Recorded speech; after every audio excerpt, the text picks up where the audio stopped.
ನಮಸ್ಕಾರ. ನಾನು ದನ್ಯಾಳ ಗ್ರಾಮದ ಅನಿಲ್ ಕುಮಾರ್ ಹಿರೇಮಠ ಅಂತೇಳಿ, ನಮ್ಮ ಆತ್ಮೀಯರು, ನಮ್ಮ ಸಹೋದರರಾದಂಥ ಸಾತಯ್ಯ ಹಿರೇಮಠ್ ಹಾಗೂ ಮಲ್ಲಯ್ಯ ಹಿರೇಮಠ್ ಇವ್ರದ್ದು ಅವಿಭಾಜ್ಯ ಕುಟುಂಬ, ಜಾಯಿಂಟ್ ಫ್ಯಾಮ್ಲಿ.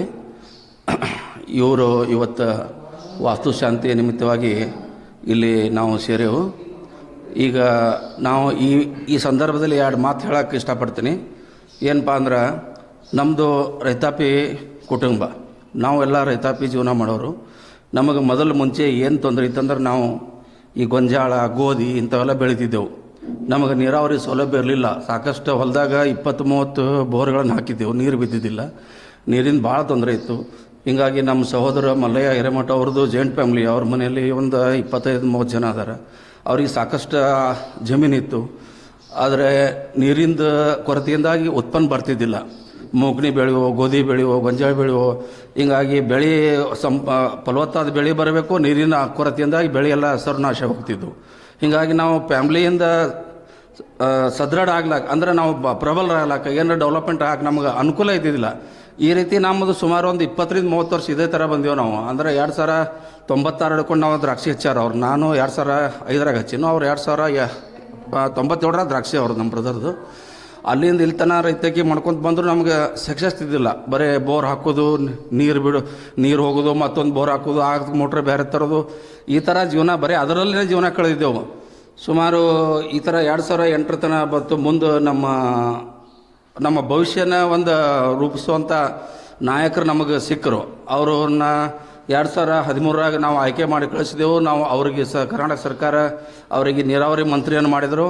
ಆ ನೀರಾವರಿ ಮಂತ್ರಿ ಆದಮ್ಯಾಗ ನಮ್ಮ MB ಪಾಟೀಲ್ ಸಾಹೇಬರು ನಮ್ಮ ಮತಕ್ಷೇತ್ರಕ್ಕೆ ಕೆರೆ ತುಂಬ ಯೋಜನೆಗಳು ಹಾಗೂ ಚುಬ್ಚಿ ಬಬ್ಲೇಶ್ವರ ಏತ್ ನೀರಾವರಿ, ಹಿಂಗೆ ಸಾಕಷ್ಟು ನೀರಾವರಿ ಸೌಕರ್ಯಗಳನ್ನು ಮಾಡಿದ ಮ್ಯಾಗ ನಮ್ಮದು ಒಂದು ಅದೃಷ್ಟನೇ ಚೇಂಜ್ ಆಗಿಬಿಡ್ತು. ಹೆಂಗೆ ಚೇಂಜ್ ಆಯ್ತಪ್ಪ ಅಂದ್ರೆ, ನಮ್ಮ ಭೂಮಿ ಫಲವತ್ತಾಗೈತಿ, ಆದರೆ ನಮ್ಗೆ ನೀರು ಇದ್ದಿದ್ದಿಲ್ಲ, ಬೆಳೆಯುವಂಥ ಅವಕಾಶ ಇದ್ದಿದ್ದಿಲ್ಲ. ಆ ನೀರಾವರಿ ಸೌಲಭ್ಯದಿಂದ ನಾವು ಈಗ ನಮ್ಮ ಸಹೋದರ ಮಲ್ಲಯ್ಯ ಅವರು 40 ಎಕರೆ ದ್ರಾಕ್ಷಿ ಬೆಳೆದಾರೆ. 40 ಎಕರೆ ದ್ರಾಕ್ಷಿ ಒಳಗೆ ಈಗ 2023 1.5 ಕೋಟಿ ರೂಪಾಯಿ ತೆಗೆದಾರ. 2024 ಒಂದು 2 ಕೋಟಿ, ಹಿಂಗೆ ಪ್ರತಿ ವರ್ಷ 2 ಕೋಟಿ, 3 ಕೋಟಿ, 4 ಕೋಟಿ, ಈ ಸರ 3.5 4 ಕೋಟಿ ರೂಪಾಯಿ ಉತ್ಪನ್ನ ಆದಾಯ ಮಾಡ್ಕೊಂಡಿದ್ದಾರೆ. ಹೀಗಾಗಿ ನಾವು MB ಪಾಟೀಲ್ ಸಾಹೇಬ್ರ ಋಣ ನಮಗೆ ಈ ಜನ್ಮದಾಗ ತೀರ್ಸಕ್ಕೆ ಆಗೋದಿಲ್ಲ. ಯಾಕಂದ್ರೆ ನಾವು ಅವರಿಗೆ ಯಾವ ರೀತಿ ಕೃತಜ್ಞತೆ ಹೇಳಬೇಕು, ಏನು ಮಾಡಬೇಕು ನಮ್ಗೆ ಅರ್ಥ ಆಗ್ತಾಯಿಲ್ಲ.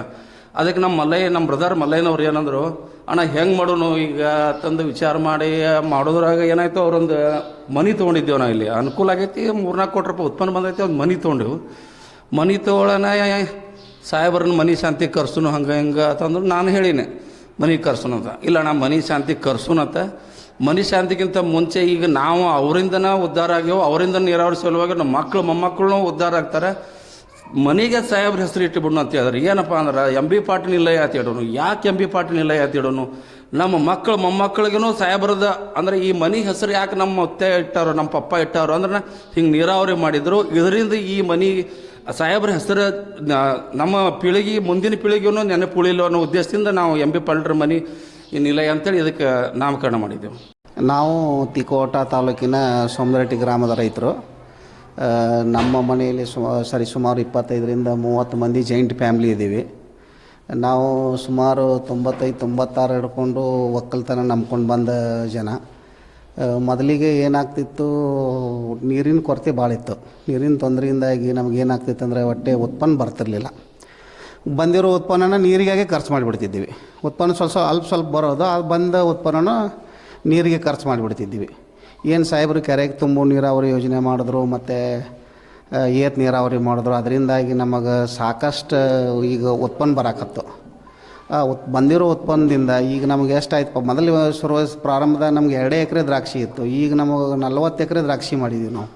40 ಎಕರೆ ದ್ರಾಕ್ಷಿಯಿಂದ ನಮಗೀಗ ಪ್ರತಿ ವರ್ಷ ದ್ರಾಕ್ಷಿ ಹೆಚ್ಚು ಮಾಡ್ತಾ ಬಂದೀವಿ. ಮೊದಲು 1.5 ಕೋಟಿ, ಹೋದ ವರ್ಷ 2 ಕೋಟಿ, ಈ ವರ್ಷ ನಮಗೆ 3.5-4 ಕೋಟಿ ರೂಪಾಯಿ ಆದಾಯ ಬಂತು. ಆದಾಯದೊಳಗೆ ಇದೊಂದು ಸಿಟಿ ಒಳಗೆ 1 ಕೋಟಿ 5 ಲಕ್ಷ ಕೊಟ್ಟು ಇದೊಂದು ಮನೆ ತೊಗೊಂಡಿವಿ.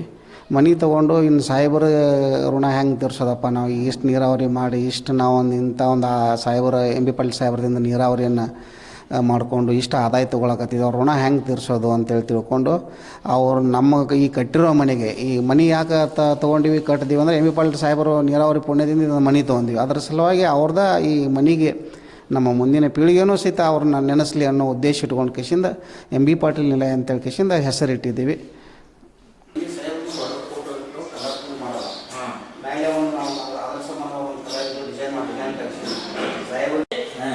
ತುಂಬಿಸಿದ ಮೇಲೆ ಮೊದಲು ಎಷ್ಟು ಏರಿಯಾ ಇತ್ತು, ಈಗ ಎಷ್ಟು ಏರಿಯಾ ಆಯ್ತು.